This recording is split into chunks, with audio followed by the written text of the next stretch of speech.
guys, welcome back to Birmingham Fan TV. It's been a while, hasn't it, Em? It has. But we are back. This is your Charlton match preview show.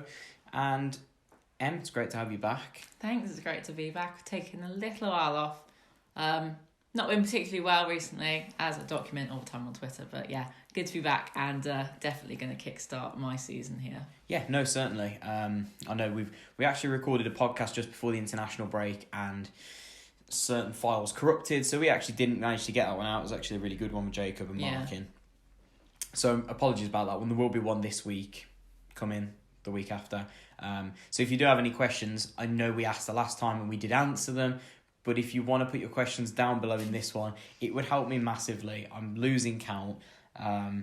And I'm struggling a little bit with that one, but yeah, thank you back and welcome back, guys. If you can leave a like on the video down below, it'd be massively appreciated for myself and Em, putting in the hard work on a Thursday night. And if you can leave your comments down below, obviously we've got a lot to talk about, so leave your thoughts on obviously what we do discuss in the show in the next 15-20 minutes or however long this one's going to ramble on for, because We plan to try and keep it under 10 minutes. It never goes. Happens. Never happens. No. It's really hard. You try filming yourself talking about Blues and try and keep it under 10 minutes. It's difficult. But yeah, leave your comments down below. If you haven't already subscribed, please go and subscribe and hit the notification bell as well, just so that you can keep up to date with all the videos that are coming out. We're going to try and be... Obviously, there's a big, busy period coming up now, so we're going to try and be really consistent. So yeah, it's been 2 weeks and... Feels like ages. It does feel like longer than 2 weeks. It does. I'm not going to lie. It was probably the best thing that could have happened was to finish on a win. Obviously, we documented the review of the Stoke game. If you haven't watched that one, go and watch it. It was a pretty good review, I'm not going to lie, if I don't mean to toot my own horn. Yeah, I think the best place to start is Jude Bellingham. And what a couple of weeks he's had. He's been fantastic. I think we knew almost last season what we had coming up from the youth. We have got rid of, I wouldn't say Deadwood, because they've gone on to do really well in their respective clubs, Libala, and I can never pronounce his name. Viv. Dakres Cogley's gone out on loan. He's got injured though, hasn't he? Now? Yeah, Viv Solomon's gone. So good players all in their own right. Just very good. Whether they'd have fit into the team, the system, exactly. Cut it. But we knew Jude was going to be our shining star, and he's definitely come up and made his impact straight away. I think it was almost harsh on him when we played Portsmouth, and everyone was okay that game, but the way we were playing was just awful, and I thought that was really harsh for Jude to have. It was his first official start for the club, wasn't it? Yeah. So I think that was really harsh. So for him to come on at home and score was absolutely fantastic. And you know what? It was quite a good goal. Overall, the way he'll never forget that. The way it sort of deflected, but it was fantastic, and everyone just went wild. The moment great. was fantastic. The goal was terrible. Let's be realistic. But the goal is it's the whole package was fantastic. Right, it's what you dream of it. You score again in the front of the Tilton. You score the winning goal, as to speak. You win the 3 points at 16 years old. I can't even remember what I was doing at 16. Pretty sure I was just beginning my A-levels. A-levels? How old were you when you did your A-levels? Well, you finished middle school at 16. You go on to, don't you? Middle school. I call it high school, but when I was Jude's age, trying to be kind of a little bit more diplomatic. It's high school. Let me know. Secondary It's school. It's high school. It's secondary school. When I was at secondary school, when I was 16 and 36 days or whatever he was at the time, I was just revising science, but he's out there scoring for the first team of Birmingham City.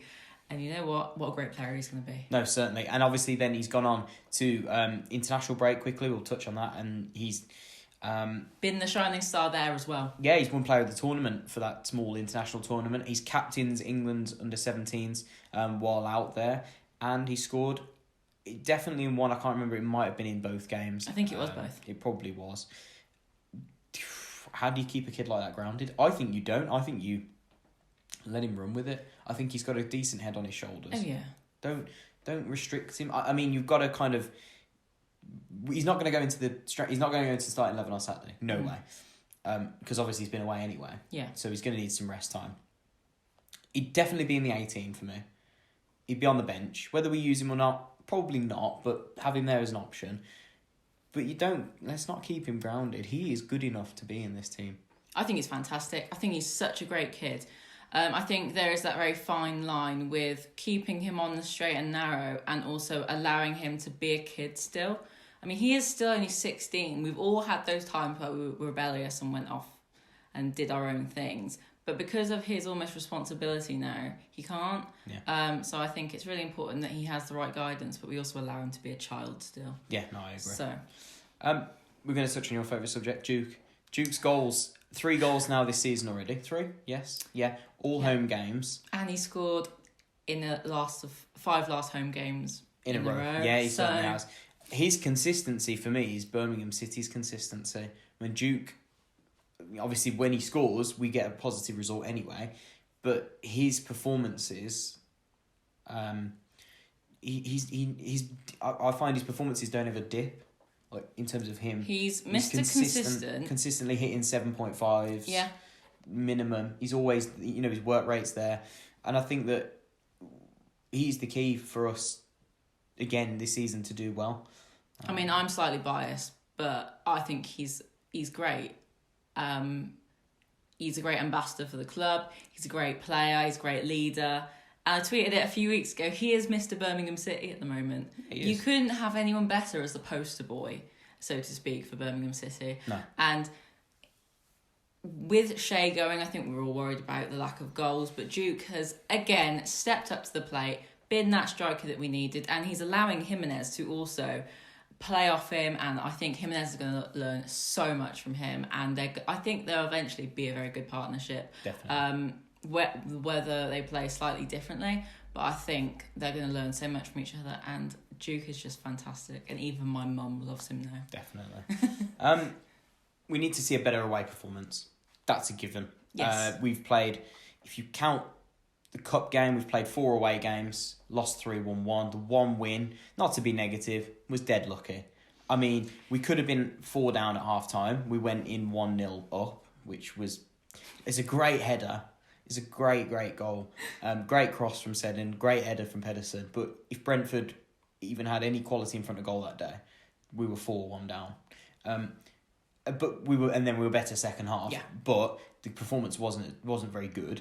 Wasn't great. We defended excellently, but performance wasn't there.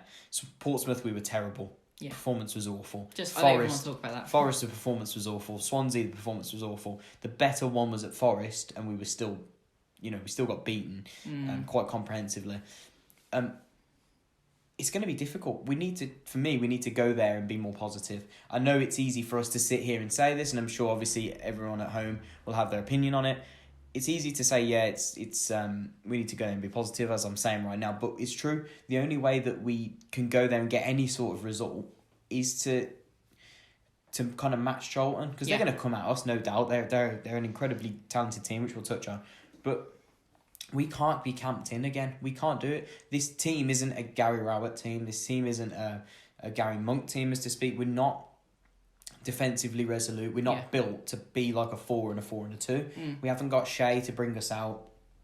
When we need to get up the pitch, he brings, he runs, he holds it up. So we need to play with a bit more bravery. I completely agree. I've said to you for a long time now, as we're going to work with this team, attack is the best form of defence. Because without us attacking, we can score those goals, but we're conceding quite a few as well. And I think our away form has been a shambles. And I didn't think it could get worse than Forest. After last season, going away and being quite good, this season was a complete bring you back down to earth moment when we went to Forest and it was bad. Swansea could have put 10 past us easily. That is the worst game I've seen us play in a while. Yeah. But you don't learn anything if you win.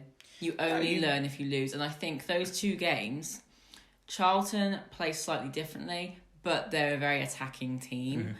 So like Swansea, like Forest. So I think that's definitely taught us where we need to be working harder defensively and in the midfield and up front.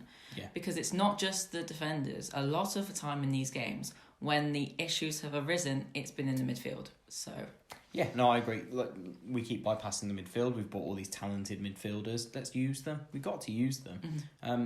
We can't go out there and be gung-ho and go, we're going to break and going to try and pen you in your own box. It's not going to happen. But we need to... The game's going to ebb and flow. They're going to attack us. We need to be defensively resolute when they attack us. But then when we get the ball, we need to hold it up a little bit more. We need to be more comfortable on the ball. We need to be composed and move up the pitch in a progressive manner and then attack them.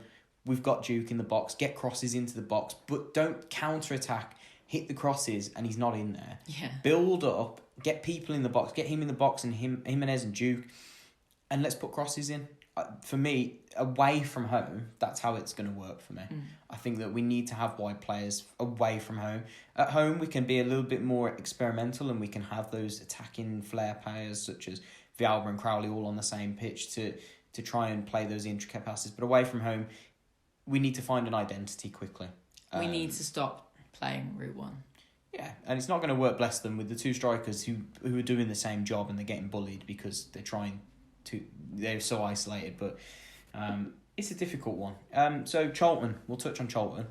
Hey. Now I'm back, I get to see my stats again. Yeah, I will tell you the previous lineup. So they lined up with Phillips in goal. I think it was a 4-4-2. Purrington, Lockyer, Pearce and Solly across the back. Midfield four of Cullen, Field, Gallagher and Williams.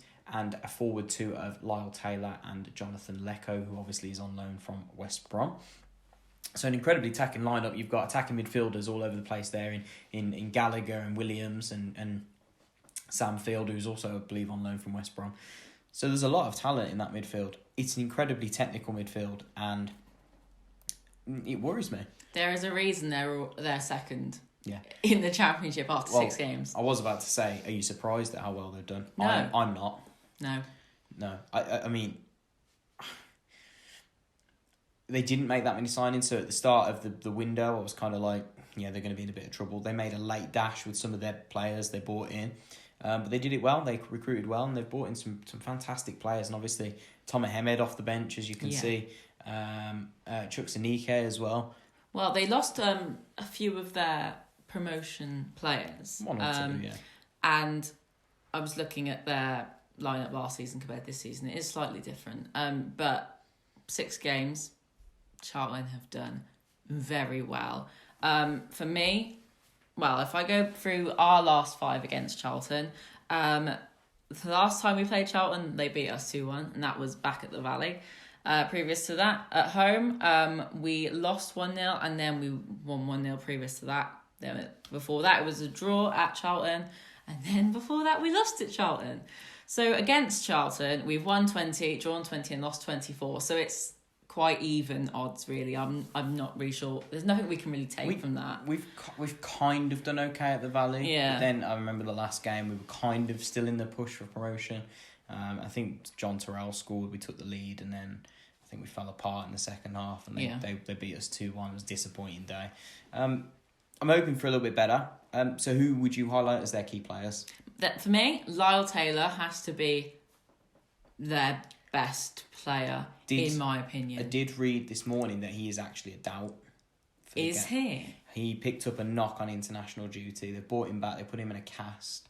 As a precaution, they're hoping that he trains tomorrow and plays, but they're not sure. Well, so far this season, I would agree. He's just incredible. I really, really like Taylor. I really like him. He's a natural goal scorer. Yeah, he scored 5 and 6. Says all you need to know, really. Yeah. Apart from that, Conor Gallagher. Yeah. I think he's fantastic as well. Interesting buy in the summer. I didn't expect him to be as good as he was. I know he was kind of a young, fresh face in the Championship. But yeah, he's hit the ground running. Yeah, he's definitely stepped up to the plate, and he has a great scoring record as well in these first 6 games. Midfield, yeah. 3 and 6. Yeah. No, he's can't complain. That's what we want our midfield to be doing. So I'd give it time. I'm positive. I have a feeling we might go there and have a better performance. I feel it. I don't know why. And you know me. How often it's eerie how often. I hate to say that he's right a lot, but he is. And I always say whether we're going to have a good game, bad game, whether we win or lose. I almost feel like Charlton are the kind of team that we can play really well against, and it's almost an actual game rather than a battering. We can almost play our own styles. They can batter us if we go there. Oh, yeah. If we set up for it, they'll batter us. But I hope we won't, and I hope we'll be up for this game, because the last few we haven't almost seemed like we've been up for it. No, for sure.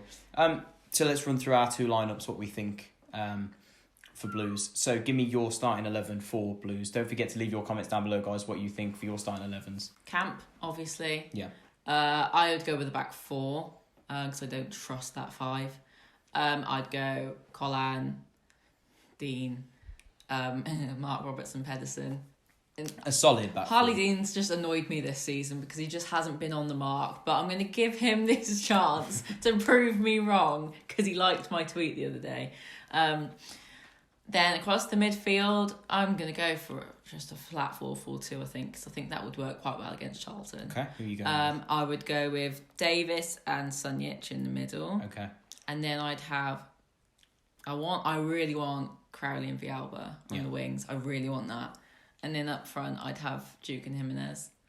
But that's like... A lot of people wouldn't go with that lineup, and I understand why. But that's the team I would like to see play. And that's the team I think could work quite well. Because of the... Yeah, I see it. The I completely agree. flat.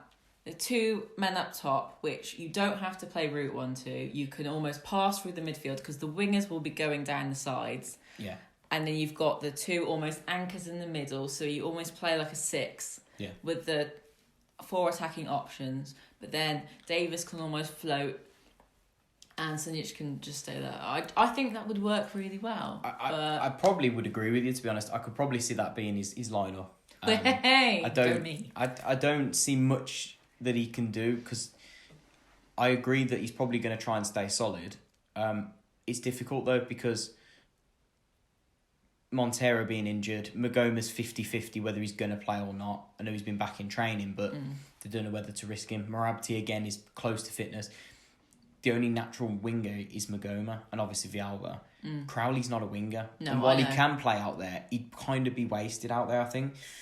But I don't see any other option. We've got too many central players. Do we want to try and squeeze them all in? That's what I mean. Marabti hasn't done enough for me to warrant being put straight back in the team.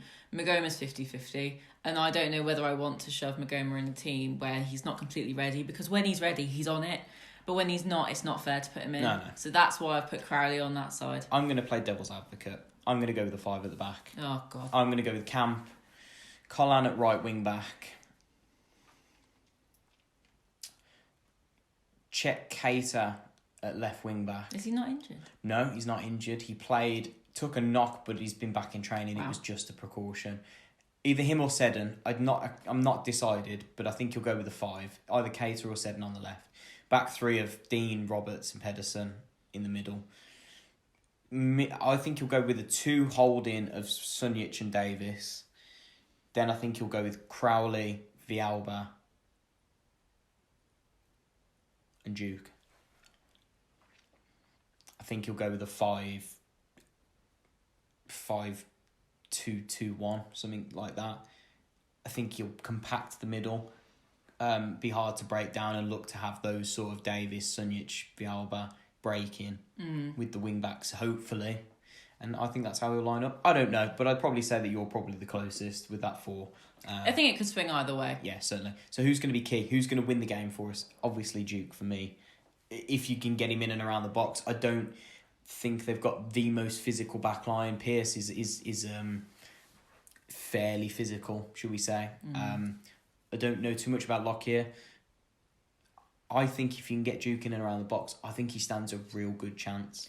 I think we need to focus on our midfield this game. Yeah. Because of the quality that Charlton have, it's paramount that we sort our midfield out, because that's where our issues are coming from. Davis and Sunjic have been quite resolute. It's almost been, we've been losing the ball from players like Villalba. Yeah. Crowley, when he's come on, has been fantastic. But we almost need to really strengthen that midfield and solidify it. And once that's solid, we can almost play our own game, take the game to Charlton. Yeah. But Juke, obviously, is going to be our key player. But I think once we've found a system that fits us, not saying I'm right, not saying you're right. Someone in the comments probably has a better idea. Probably. Let us know. And yeah, I'd love to know. But it's a tricky one. I've said to you, I wouldn't be able to tell you what the season's like until after 5 games. It's now on our 7th game, and I haven't got a clue. Yeah, I'm still undecided. Score predictions. Yeah, it's that time again. Yeah, and I'll if there's any winners, I will announce them in the aftermatch. Hopefully, you do not go with the Charlton win, but someone will, and I wouldn't. I don't blame you, but don't expect me to be happy when I announce it in the aftermatch. I'm going with a 1-1. Now that's me being positive. You're going with the Charlton win, aren't you? I'm going with a 1-1, and I think Juke will score, and I think Jonathan Lecco will score for them. My head is saying Charlton are gonna do us over. They've got a great home because record. Of how good they really are good, and I always sound like I'm kissing their butts, but they are really, really good.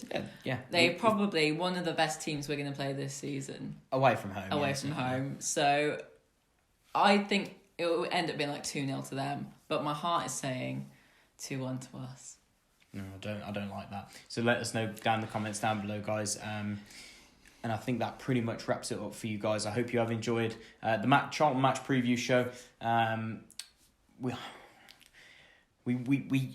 We have got lots of exciting news coming up. We do have a new sponsor who will be joining the channel. But we're waiting on them to finish up their end. But we're waiting a few things from them because it's a big project, and hence the still old intros and outros. We will have new ones coming.